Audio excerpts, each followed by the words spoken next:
দেখতে পাচ্ছেন বন্ধুরা, কালারটা একবারে যদি সূর্যের আলো ভালোভাবে পায় তাহলে এরকম পুরো লাল হয়ে যাবে।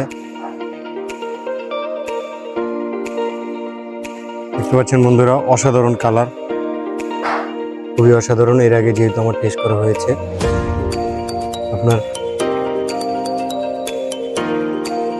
অনেক সুগন্ধ, অনেক, আর খেতে অনেক মিষ্টি, আড়িটা অনেক পাতলা হয়।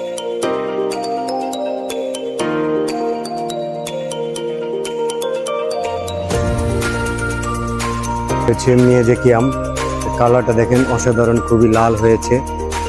তো এই পাশেও একটি আছে, আমটা পড়ে গেছে দেখেন। এই নেটটা দেওয়ার কারণ হচ্ছে আপনার আমটা পরে নিচে পড়বে না, আপনার ব্যাগিংয়ে থাকবে। এর আগে একদিন আগে আবার এই পাশে আসেন, এই পাশে একটি আম পড়েছিল, তো এটা নেটের দেওয়ার কারণে নেটে পড়েছিল, যে পোকামাকড় নষ্ট করতে পারে।